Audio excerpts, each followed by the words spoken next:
can't remember if I told you the story of House of Pain. No. So House of Pain, Jump Around, was number one on the rap chart, number one for a long time. And you knew the record was a goer from It was off. massive, even But to this day. yeah, but you think that's 30 years later. But here's the thing: when the record was dropping down the chart, it didn't have a UK release. It was like this is unacceptable. So I said to Max, we're just going to keep playing the record until somebody picks it up. And that person who picked it up was Richard Russell at XL. And XL had Wiley, Dizzy Rascal, Adele. You know, he even had Bobby Womack before Bobby Womack passed away. And then he, as a thank you, now it wasn't business minded, as a thank you, he said, he told Lindsay, who was the head of music, he said, ask Max and Dave what they're doing at the weekend. I said, I don't have a gig. He said, you got a passport? Yeah. All right, we're going to fly to our Ireland to hang out just as a thank you. So we went to Ireland for the night, and they paid for everything. But what I should have done was like, I want a point, even half a point on that record. We've been laughing, but it wasn't business minded. Everything was about, I guess it was ego and the kudos of it, as So opposed to half a business. point for, can you just clarify for what? So the points, you know, you've got different things on records. Half point was literally a sell. So every time it sold, whatever the division was, if I say like I wanted a point, it could be a penny in the record sales.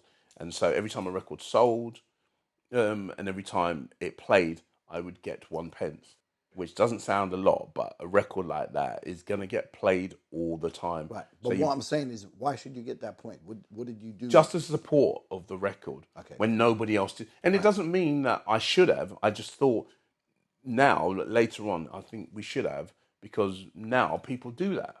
You know, there's people like Puffy who don't do anything on a record, but it's like it's his concept. You know, a lot of the records that Puffy did, he concepted them, but they're not necessarily. He didn't do anything on them, but the concept. Yeah, but that's different from a DJ playing the record, supporting it. DJ is there for a reason. It's still from a business point of view, I did something to make it go there. And it doesn't mean that I'm right, but it's a business decision, I think. So Puffy is right in a different way, and I'm right in a different way. And it doesn't mean that you should give me the money, but what I should have done was asked. Yeah, but imagine if you did and you got it. Yeah. That's you for the rest of your life. Life, yeah. I would have said, well, give me a point for the next 10 years or something. EMAP. If I just say the word EMAP. Mm-hmm. It's corporate. Right. So what happened there? Because that was the end. So EMAP are about, you know, making money because you've got board members to please, etc., etc. I think EMAP were there from the off. It's now gone to, it might be Global or something. I can't remember. No, Bauer. It's Bauer, right? So EMAP were there from the off. It's switched to Bauer, but EMAP came in and they wanted their money. You know, within 3 years, you could see they're chipping away at the underneath to build a new situation. And kudos to them, because they make it work. Remember, you don't have to like it. People go, oh, it's not the same. It's not supposed to be the same. You know, you build a different set of roots. You have hip hop as they know it. You know, you have R&B as they know it, or whatever. Some records I like, some records I don't. You know, 1 minute I like Doja Cat, then a minute I might want to hear Whitney Houston or Sia, whatever. You know, so it's not. There's no right or wrong to any of that. It's business, and what you have to do for two things, for sanity and survival, is not take it personally. I never did.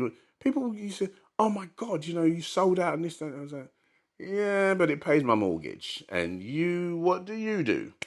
You know, I remember a family member said to me, oh, you're working at night, you've got graveyard shift. And I said, and when I'm going home, you're going to work and I earn 3 times what you earn.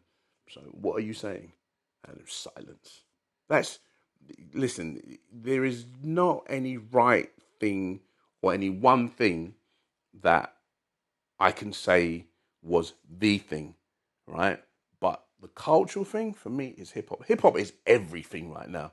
Even if you are the hardest hardcore yard man, even if you're an emo, there's some part of hip hop in your lexicon.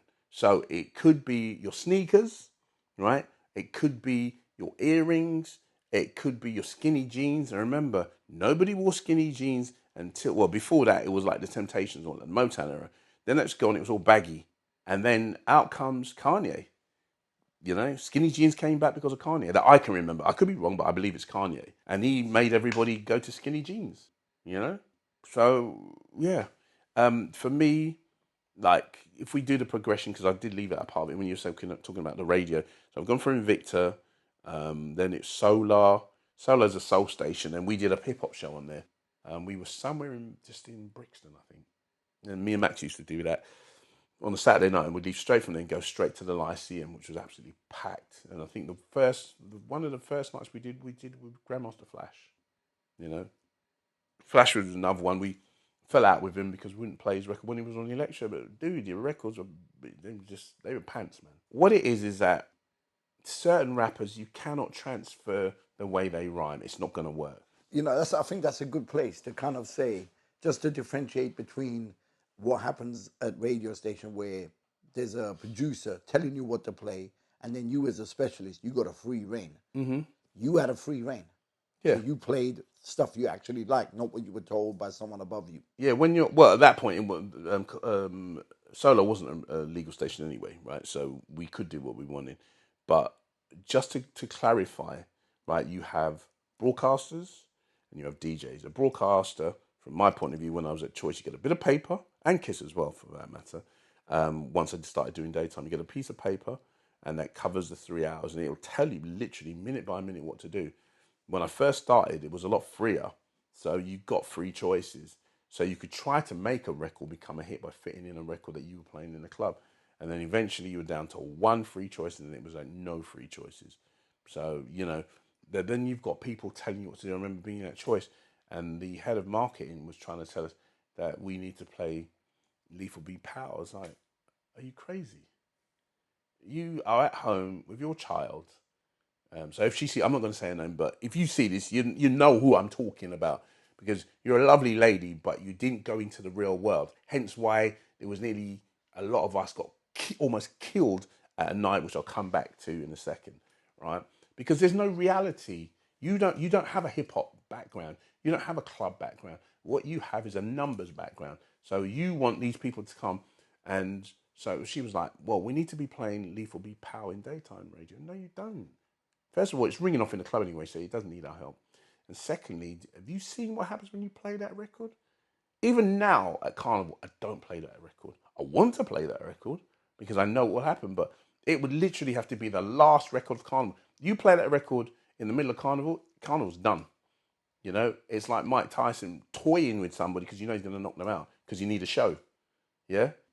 Mike Tyson knocks you down, you ain't getting back up. That Lethal B is a knockout record. I play that, riot, dance, done.